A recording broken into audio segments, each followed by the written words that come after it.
Un cordial saludo a los seguidores del Pensamiento al Aire. Hoy vamos a hablar del derecho, de la familia, de este tema de la virtualidad en el derecho, los decretos que ya implantan la virtualidad de una manera total.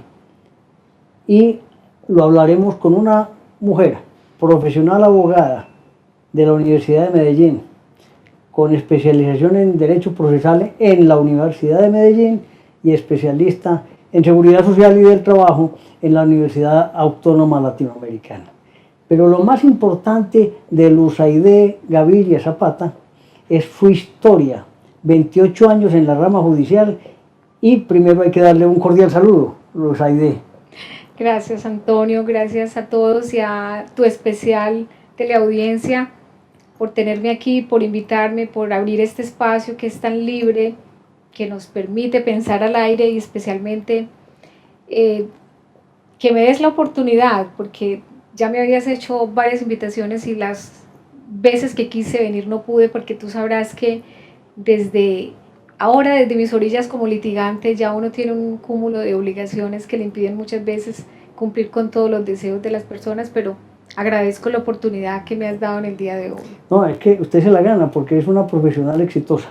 Pero hay que mostrar, la verdad es que insisto muchas veces y me vuelvo repetitivo en el Pensamiento al Aire, que el talento de nuestra gente en Colombia y en Medellín es extraordinario. Gente que hay que visualizarla, porque lo que hacen, lo hacen muy bien, lo hacen con respeto y sobre todo por ayudar a los demás. Ese es el verdadero servicio del derecho y ella lo cumple cabalmente. Tiene una historia hermosa desde sus inicios en la rama judicial, que son 28 años, pero vamos a ver cómo empieza la historia. Es una aventura, diría yo, porque 28 años de servicio, de empezar con la maquinita Olivetti en un municipio lejano del nordeste antioqueño, cuando todavía cruzábamos las calles del municipio de Vegachí en botas pantaneras, que no teníamos ni siquiera para ese momento el pavimento. Empiezo mi historia como citadora, después de haber trabajado en la alcaldía de Yolombó, de donde soy oriunda, y allí empieza mi historia. Luego vine a Bello, después de haber ganado el concurso, empecé como escribiente, luego me trasladé a la ciudad de Medellín como oficial mayor, posteriormente pasé a ser secretaria, encargada, muchos despachos judiciales, y luego fui auxiliar de magistrado, y ya en un salto de fe, pues fui nombrada juez, y estuve ocupando diferentes cargos en diferentes municipios de Antioquia. Sé que mucha gente me recuerda, también recorrí los caminos de Antioquia, y fue muy lindo también porque llegué a la ciudad a ocupar diferentes cargos como juez civil, juez penal, juez promiscua, juez de familia y también como juez del circuito. De manera que solo me faltó ser magistrada, y en el último deseo, queriendo ser magistrada, que no lo pude lograr, decidí que allí culminaba mis 28 años de ejercicio como servidora pública y quería ser una servidora social. Quería litigar y entregar mi experiencia y aprender mucho en la calle, porque en la calle es donde se aprende realmente gastando suela, y como dice un viejo amigo mío, en el honorable rebusque, que es la profesión de litigante, donde realmente uno se encuentra con un espectro muy amplio y conoce el derecho desde otras orillas y se cumple una función verdaderamente social al emprender la defensa, esta vez desde este lado, de cualquier causa de la que uno pudo haber conocido ya en la orilla, ejerciendo el derecho como juez y el poder a su vez. Quedemos todavía en el ejercicio del derecho, 28 años pues, pero casos notables, todos los que queramos. Pero vamos a preguntarle a Luzaide, y no le estoy diciendo doctora, sino la conozco hace tiempo. Gracias. Ese derecho me lo arrogo, ¿no? ¿Cierto? ¿Sí? Gracias, claro que sí, Antonio, ni más faltaba. La pandemia hizo cambios en todo el mundo, obviamente, en las familias, que hablaremos de ellas ahora, pero también en la rama judicial.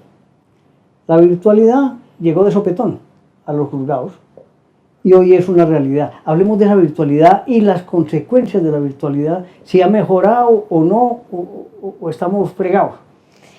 Mira, Antonio, no quisiera parecer exactamente una crítica ni venir aquí a posar de que pudiera ser la que más látigo quisiera darle a la rama judicial, porque quiero y tengo todos mis sentimientos de gratitud hacia la rama judicial. Pero la verdad es la verdad. Pero para nadie es un secreto. La pandemia nos cogió literalmente con los calzones abajo y es una expresión muy popular.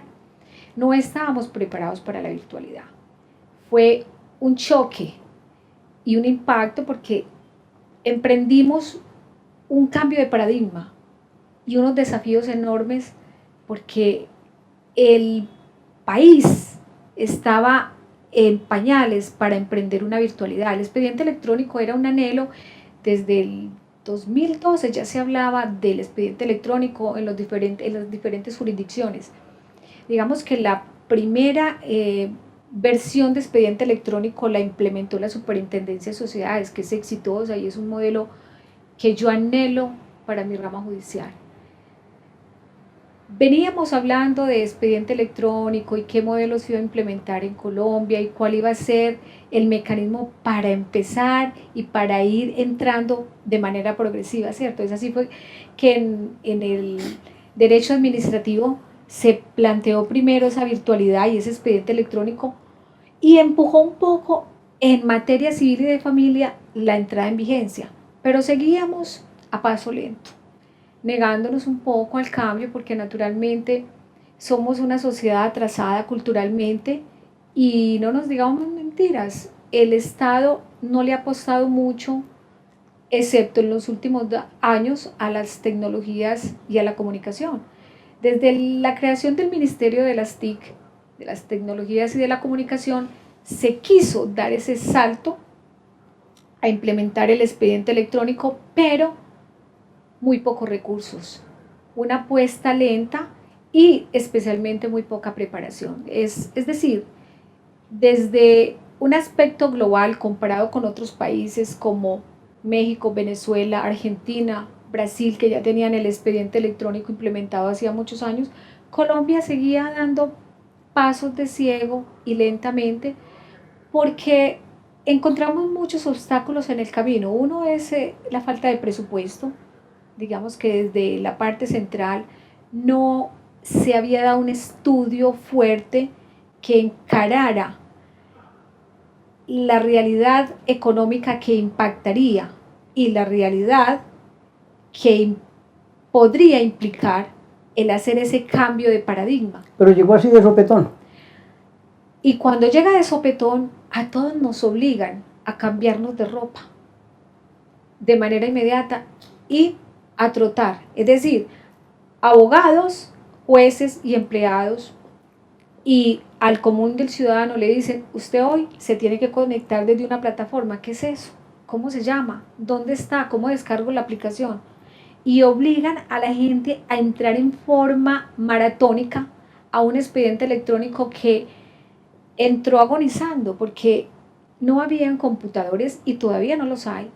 Es lamentable que la rama no haya hecho una implementación tecnológica, una implementación de cara a las necesidades reales que implica este sistema, ofreciendo las tecnologías y las herramientas más avanzadas que hoy tienen otros países, inclusive Venezuela.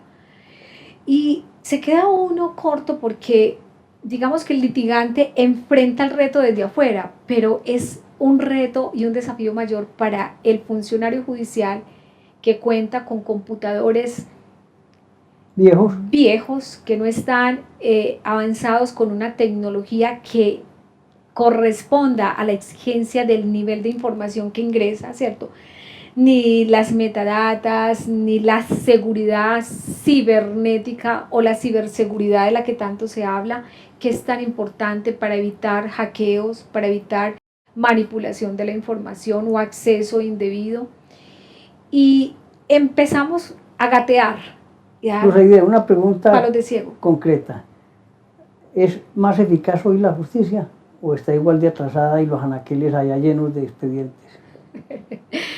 Bueno, Antonio, Hablar de eficacia es todavía muy temprano. Ese es un anhelo y ese ha sido el anhelo siempre de cualquier ciudadano. Y lo digo yo desde mi experiencia como ex empleada y ex funcionaria pública y ahora mucho más como litigante desde hace 5 años, que la justicia viene con un atraso de muchos años.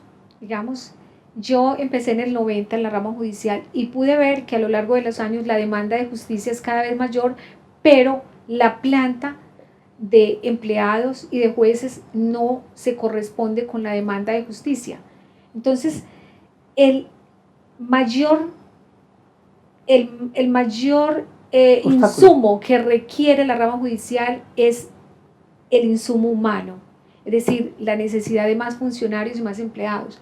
Y hoy es una justicia lenta, tardía, paquidérmica, porque se conjugan varios elementos. El primero es el tema de la modernidad, no está preparado el sistema judicial para tener las herramientas modernas, tecnológicas, que se acompasen con la virtualidad. Segundo, no tenemos la cantidad, o no tiene la rama judicial, la cantidad de funcionarios y empleados necesarios para afrontar la demanda de justicia, que cada vez es mayor. Y digamos es mayor porque es mayor el nivel de injusticia, entonces mientras haya injusticia y desigualdad, mayor cantidad de demanda de justicia existirá. Conclusión, la justicia lenta aún, con mucho interés en que la justicia mejore para tener mayor eficacia, ¿no? Claro, y seguirá siendo lenta por un tiempo, hasta que logremos un nivel que, digamos, pueda generar un balance. No digo que todo sea malo, Antonio, la virtualidad ha traído cosas muy benéficas para la justicia. Yo creo que podía ser, si hubieran desde antes preparado, pero fue de sopetón y apenas está logrando nivelar el conocimiento, ¿no? Es lo que pasa cuando... y las herramientas, porque no las tienen. Claro, es lo que pasa cuando un proceso llega y tú no estás preparado. Entonces, en el camino tienes que aprender y a la vez trabajar. Y uno compara la experiencia porque cuando uno estuvo adentro, uno conoció desde adentro las dificultades internas y estructurales de la rama judicial. Pero hoy que uno comparte la experiencia con sus amigos que aún quedan adentro, los empleados que uno tuvo, le dicen a uno, esto está de locos. Aquí nos toca trabajar el doble, nos toca seguir trabajando en horarios extra, porque tenemos un sistema que, si bien se instaló con la mejor intención de que pudiera darse agilidad, el nivel de, te voy a poner un ejemplo, el nivel de memoriales que entran o ingresan diariamente a la rama judicial, por decirte un monto, pueden ser 15,000 memoriales. Cada juzgado tiene que descargarlo de manera manual, implementarlos en una carpeta, enumerarlos, darles nombre y llevarlos manualmente al expediente electrónico que corresponde. Es decir, no existe una aplicación que lleve y ajuste de manera automática cada elemento que llega o cada memorial que llega en el formato que se requiere, porque, haciendo un paréntesis, muchos usuarios cometemos el error y enviamos un memorial en Word, pero tiene que estar predeterminado en PDF, entonces hay que convertir el memorial, hay que adjuntarlo en una carpeta, hay que enumerarlo, hay que llevarlo al radicado, y sin contar con que ese empleado tiene que hacerlo manualmente día a día, que pueden ser 1,000, 1,500 memoriales que pueden llegar a un juzgado perfectamente. Luz Aide, cualquier ciudadano se estará preguntando, bueno, y entonces, si no tenemos justicia pronta y rápida, ¿qué podemos esperar? Bueno, donde hay injusticia, y esta es una manera de injusticia, la no efectividad de la justicia, ¿cierto? Donde hay justicia habrá más conflictividad social. Y entonces viene el escepticismo y viene la búsqueda desesperada de otras herramientas, Antonio, y lo digo desde mi experiencia como litigante. Uno hoy le recomienda a un cliente, ¿usted quiere un proceso de 3, 4, 5 años? ¿O quiere perder un poco y sacrificar un poco de su pretensión y que ajustemos esa pretensión en un acuerdo privado, o que nos vamos a un centro de conciliación? Entonces, desde lo práctico, uno hace un cálculo anticipado del efecto y del tiempo que puede conllevar para una parte enfrentar la mora judicial acompañada de otros elementos más la difíciles. Parte emocional por la durabilidad de los procesos, ¿no? Claro, es que además del desgaste emocional que enfrentan las partes, hay un desgaste económico, un desgaste del tiempo y un desgaste para el aparato judicial en términos económicos. Si hiciéramos un estudio comparativo y pudiéramos validar cuál es el impacto que tiene en el solucionar un conflicto extrajudicialmente sopesado en términos económicos, de tiempo y de la afectación moral y en otros aspectos que implica tener que enfrentarlo por largos años, podrías decir que en alguna medida el ciudadano sale ganando cuando busca un método alternativo de resolución de conflictos, que es, puede ser la transacción, la conciliación o inclusive la autocomposición. Y las partes perfectamente pueden hacer el ejercicio privado de sentarse y dialogar, porque es muchas veces la herramienta menos ocurrida, pero da sus frutos, Antonio. Cuando el ser humano llega al desespero... La estoy oyendo de una manera muy precisa, pero con una pequeña adición, porque la precisión que está teniendo es muy importante hacerla clarísima. Uno, está hablando ya usted como desde el punto de vista del litigante, no desde el punto de vista que le tocó vivir 28 años. Si usted compara esas dos formas de vida, una la del litigante que tiene que luchar permanentemente contra la demora judicial y su vida en la rama judicial. ¿Qué podría decir en esa comparación tan violenta? Pues, porque lo diría que es difícil de precisarla también, ¿no? Y no es una crítica, es una realidad. Yo creo que muchos de mis excompañeros hoy piensan igual que yo y saben que tenemos un sistema paquidérmico que tardará muchos años en que estemos en un nivel, digamos, de balance, pero además ellos también hacen grandes esfuerzos y lo he vivido cuando un juez se queda 7 horas intentando conciliar un proceso, empieza una audiencia a las 9 de la mañana y dice, son las 5 de la tarde, de aquí no nos vamos hasta que arreglemos, porque el juez sabe en su interior que puede visualizar que ese conflicto puede costarle a las partes lo que hablábamos, tiempo, desgaste emocional, puede inclusive enfrascarse el conflicto innecesariamente y llevar a un mayor desgaste del aparato judicial que tiene un costo altísimo. O sea, de cara al costo que resulta el trámite de un expediente electrónico, la gente no lo calcula, porque es el empleado que está grabando, el juez que está siendo pagado también por la rama judicial, el equipo que está usando, la impresora que está usando, el vigilante que está allí en el edificio, los otros empleados que están en el despacho judicial, es decir, el cálculo que implica la solución de un conflicto judicial o de un solo proceso es supremamente alto para la justicia y el Estado. Entonces el esfuerzo que vienen haciendo muchos jueces de cara a la resolución anticipada del conflicto es grande. Pero es que son jueces que están preparados para conciliar. En otras épocas, posiblemente cuando usted estaba allá, los jueces no tenían esa vocación de conciliar. Claro, pero es como la entrada progresiva a un nuevo mundo. Cambio de paradigma que nos obliga a ir a la par de las necesidades, porque entonces ya el juez se tiene que preparar para enfrentarse a un proceso de 3 años y de largo aliento en la segunda instancia, o decir, este conflicto lo soluciono porque sé que le estoy ahorrando dinero a la justicia y un dolor de cabeza eterno a las partes, aparte de los efectos colaterales que ello conlleva. Muy bien. Antes de cambiar de tema, porque tenemos que hablar de otras cosas que son valiosísimas para este país, yo siempre he creído que, por ejemplo, en el área laboral, los procesos no tienen por qué durar 3, 4, 5 años. Casi que un juez con vocación de trabajo, así como usted lo dice, en un mes hace las audiencias y falla, pero hay que hacer la tarea. Antonio, es lamentable porque es una de las jurisdicciones más atrasadas en el país.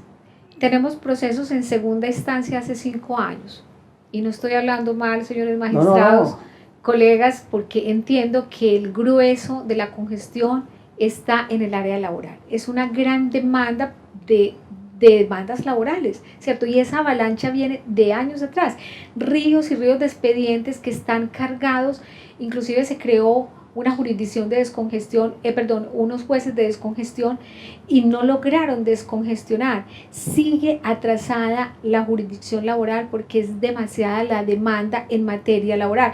Y lo decía yo Desde el inicio yo soy especializada en seguridad social y del trabajo y en algún momento te conté, Antonio, que es irónico, pero no es el área a la que yo me dedico, justamente porque duele mucho ver una persona que fue trabajador de una empresa, que fue despedido y que lleva 4 o 5 años esperando por su liquidación o sus prestaciones. Entonces se vuelve uno como el ilusionista, ¿cierto? Ya casi sale, espérate un añito más o 2 añitos más y resulta que ese cliente entra en una agonía y en un desespero que deja de creer en uno, pero deja de creer en la justicia. Y es un sentimiento generalizado, no solamente en el área laboral, en otras de las áreas que también están congestionadas.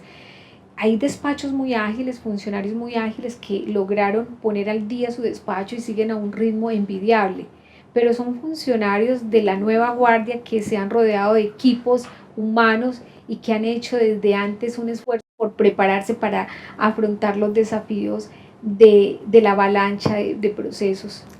Pues Aide, esa situación laboral pasa en lo penal también, que vemos gente detenida muchos años sin definir su situación. Pero vamos a un tema de impacto también, la pandemia, en la parte de los hogares y los problemas que han surgido en familia, divorcios, violencia intrafamiliar, tantas afectaciones que ha tenido. ¿Cómo se ve eso? Claro, indudablemente, Antonio, la pandemia trajo unos cambios estructurales en las dinámicas familiares, en las dinámicas de vida muy grandes. Y lo decimos los abogados y lo dicen los jueces. Hoy la cantidad de divorcios que existen después de la pandemia es superior estadísticamente a los conflictos familiares, llámese alimentos, divorcios, custodias, regulación de visitas, violencia intrafamiliar muy recurrente porque la pandemia nos obligó a vivir unos encierros que permitieron que las familias se descubrieran entre sí y las dinámicas de las familias cambiaron cuando en esos espacios grandes o pequeños tuvieron que convivir obligados parejas que solo convivían por espacio de 6 horas en el día, entre se levantaban y desayunaban y salían para el trabajo y regresaban en la noche a dormir. Entonces, el convivir de manera permanente en los espacios con las diferencias de criterios, de personalidades y los ingredientes que implican el afrontar las necesidades, el estrés que conllevó la pandemia, los temores a la muerte, a la enfermedad y las secuelas que trajo, hicieron que las familias chocaran y muchas de ellas se desintegraran. Entonces vino una explosión de divorcios.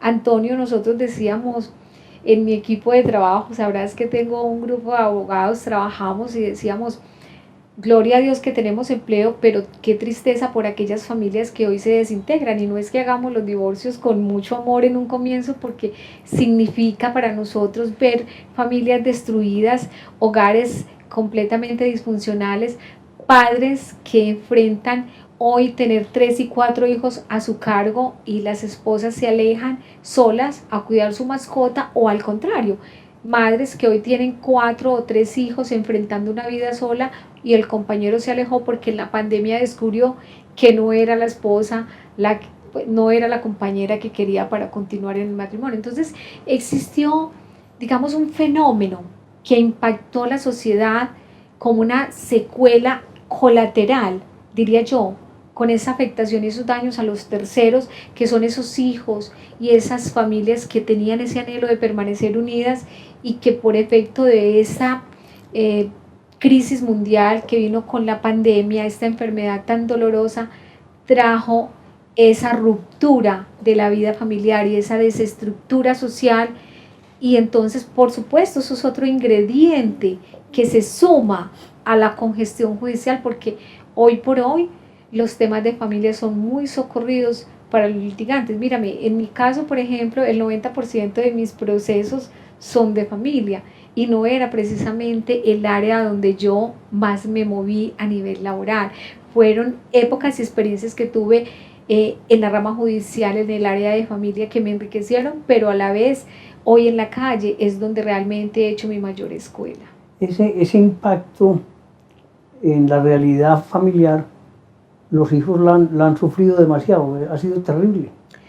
Claro, Antonio, uno ve que los hijos hoy enfrentan eh, el verse como una parte del mobiliario de la casa, y lo digo con mucho pesar porque como fui juez de adolescentes y también en materia de familia, entonces uno piensa de cara a los derechos del menor, ¿cierto? Que están protegidos por la Ley de Infancia y Adolescente, la Ley 1098, cómo el menor se vuelve el mueble que el padre dice, lo quiero para mí, y usted no lo vuelve a ver. Y la madre dice, no, yo lo quiero para mí, y usted no lo va a volver a ver. Entonces, los menores terminan en la mitad de ese conflicto viviendo esa disputa, entonces al final terminan siendo como, entre comillas, una parte del mobiliario que hay que dividir con la sociedad conyugal o la liquidación de la sociedad patrimonial, porque entonces viene la disputa, ¿quién se lo queda? ¿Quién se lo lleva? ¿O cómo lo dividimos los fines de semana? ¿O cómo lo dividimos mitad de tiempo? Entonces, el niño o el adolescente enfrenta una dinámica familiar diferente, dos hogares, dos padres, dos familias o dos padrastros o dos madrastras, ¿cierto? Entonces es una realidad que hoy enfrentan muchos niños y muchos adolescentes, porque en los colegios uno va muchas veces y está en una reunión de padres de familia y ve padre solito con su niño o madre solita con el niño, y uno hace, digamos, una visión general de la composición que anteriormente tenían las familias cuando padre y madre acompañaban a sus hijos a recoger las notas o a las reuniones de padres de familia. Hoy llegan padre o madre con su niña y uno que otros, dos o tres padres conjuntos con los menores, lo que traduce en esa desintegración me impactó de la familia. En una película, cuando el padre y la madre le dicen a los hijos, nos vamos a separar. Y lo vieron tan normal, entonces no se impactan, no porque éramos los únicos de la clase que no tenían padres separados. Eso es un impacto, mire, hasta en la forma de entender el conflicto, ¿no? Casi que lo anormal se volvió normal.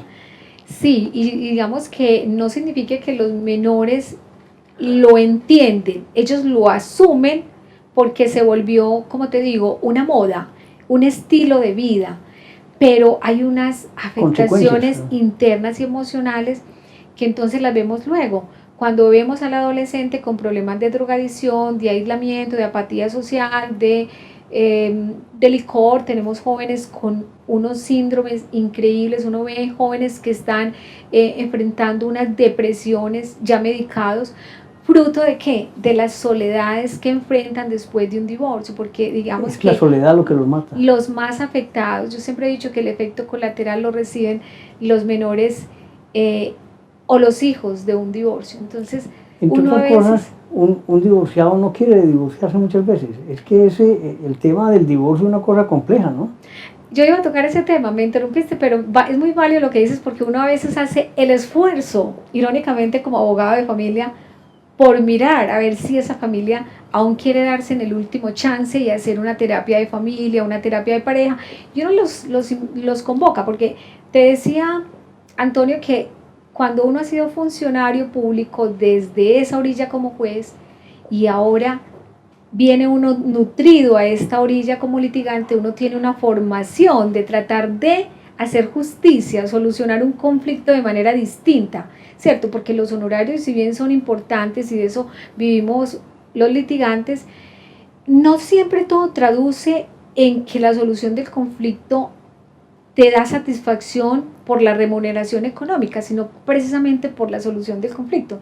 Entonces, ver, por ejemplo, que un matrimonio va a tu oficina a decir, queremos conferir poder para hacer un divorcio de mutuo acuerdo, y uno advierte que la familia aún tiene chance de salvarse y que ahí es una posición, digámoslo desde el punto de vista de egocéntrica de uno o quizás de mal entendimiento, de falta de un mediador que tome partido y los ayude nuevamente a recomponer.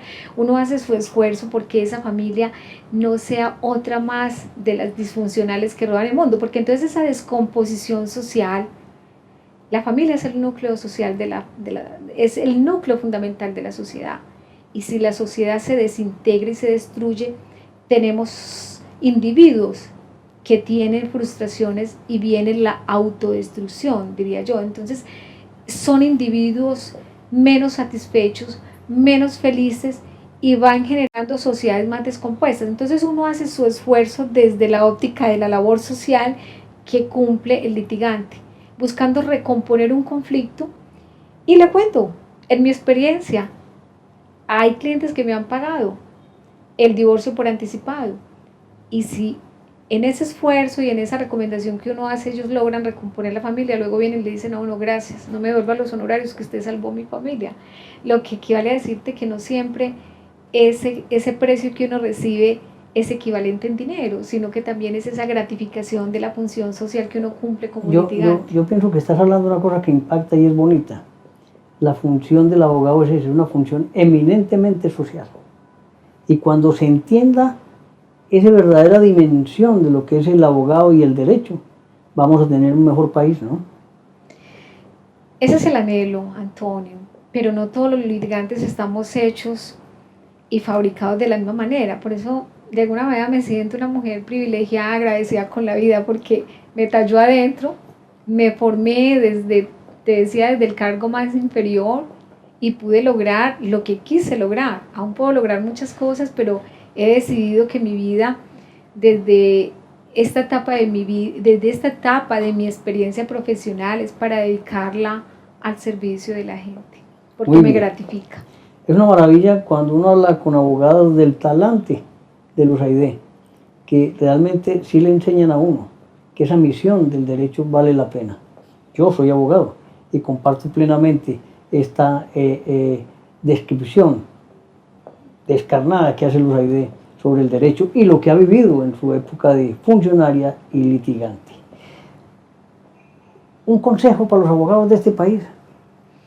Bueno, no desalentarse. Uno encuentra muchos escollos en el camino y hoy el escollo es la virtualidad.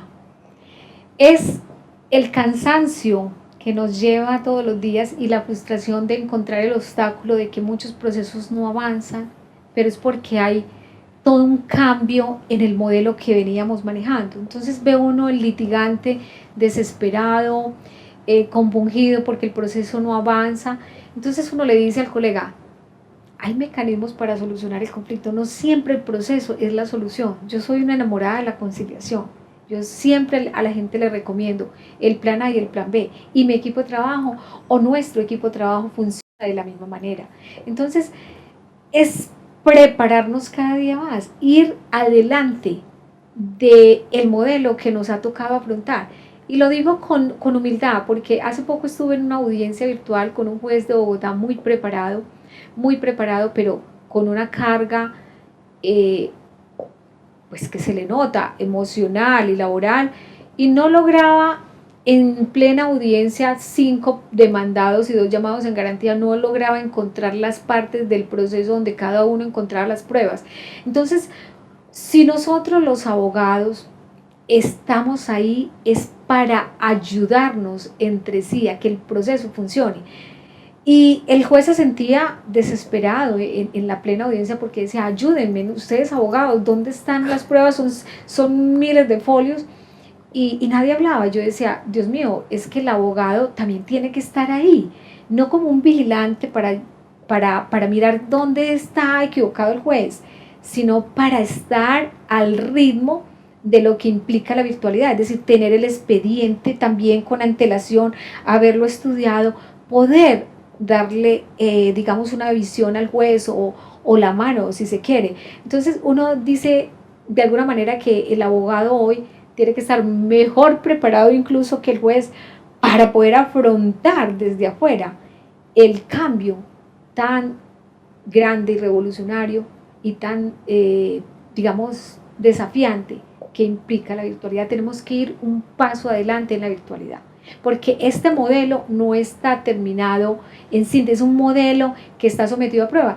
Y hoy hablabas, cuando empezaste esta reunión con nosotros, del modelo de justicia que se volvió permanente, ¿cierto? Porque el decreto ley 2213 trajo el modelo de justicia virtual de manera permanente, pero no quiere decir que será estático, que no tendrá cambios, que no se implementará o que no vendrán otros cambios que valdrá la pena hacer para ajustarlo y evitar que sea saboteado o que no sea tan eficiente como anhelamos. En los pueblos, los AID, ¿se podría volver a la presencialidad o no?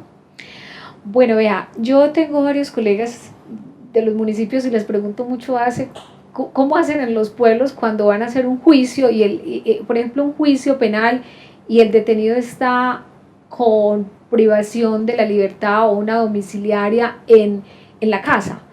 Entonces me decía por allá una juez, colega, me decía, yo hago traer al detenido y hago que las partes en el juicio oral estén aquí. Y le decía yo, es que ese es el tema con la virtualidad. La virtualidad fue reglamentada en materia civil, familia y administrativo, pero en materia penal dejó a criterio del operador jurídico que el juicio se hiciera o que los procesos penales se desarrollaran en las audiencias virtualmente o en forma presencial. Pero ¿qué pasa, Antonio, cuando tú tienes 4 testigos de un homicidio y está uno en la casa del detenido detrás del computador escribiéndole al otro que puede responder o soplándole, o el abogado le está pasando una notica diciendo usted no vio que le dio 3 balazos, sino que el disparo vino de otra parte? ¿Y qué pasa si desde la posibilidad que hoy tenemos con las comunicaciones, usted le puede estar diciendo al testigo desde su teléfono que contesta, ¿cierto? Esto genera una inseguridad terrible y no sería justicia. Entonces muchos jueces en materia penal optan por la presencialidad, por la seguridad que conlleva, además porque un juez también tiene una macrovisión del proceso unido a las partes y uno hace el estudio del lenguaje corporal y una cantidad de elementos que son importantes en los procesos penales. En civil, en los municipios la mayoría tienen la promiscuidad, ¿cierto? Hacen lo mismo, también trabajan desde lo virtual, desde donde estén, porque es que ahora el proceso no implica que usted esté en el estrado judicial o en el despacho. Usted puede hacer teletrabajo y usted puede estar con todas las herramientas para hacer su audiencia virtual. Entonces, en los municipios va a depender mucho del criterio de la autoridad, pero en realidad es más en materia civil, familia y laboral y administrativo, es de carácter vinculante y prácticamente obligatorio, porque es una ley que volvió obligatoria la virtualidad. Claro, no, yo sé que es obligatoria, pero pensaba si en los municipios era más fácil por la cercanía de las partes, ¿no? Ayudar, pero bueno, simplemente una idea. Puede suceder y no le quita y no demerita el proceso. Es incluso para algunos jueces mucho mejor tener a las partes frente a frente porque califican con mejor opinión la versión del testigo, el lenguaje corporal. Hay conflictos donde, por ejemplo, en materia de familia, donde los hijos demandan al padre por alguna razón, o 2 hermanos demandan a 2 hermanos y están, digamos, representados por diferentes apoderados. ¿Cómo será de fácil, por ejemplo, si llevan de testigo a la mamá para que unos manipulen a la mamá? Entonces, para estos casos, será necesario que el juez evalúe en qué momentos es mejor tener el testigo frente a frente y poder valorar que ese testimonio sea libre y espontáneo y no coaccionado o soplado. Y un buen juez tiene que tener criterios de psicólogo, ¿no? Claro, el juez, digamos, tiene que saber de todo un poco. Nos decían a nosotros en la formación, y tú lo sabes mejor que yo como abogado, que el juez debería estar mejor dotado de los elementos de la realidad social para poder fallar. Tiene que conocer un poco del comportamiento de la sociedad, no puede estar aislado.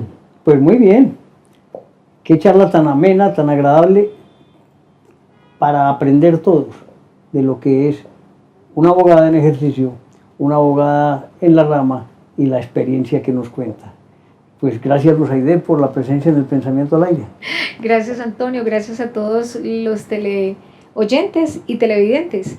Esto será para mí una experiencia que quedará grabada en mi mente, pues es la primera vez que me siento aquí a contar el antes y el después de mi vida en la rama judicial, y que ha sido también un honor que me hayas dado la oportunidad de expresar todo lo que hoy veo desde mi óptica como litigante. Mujeres Gracias. Profesionales, valientes, que enseñan y que nos dan ejemplo de vida. Muchas gracias, Antonio. Que estés muy bien.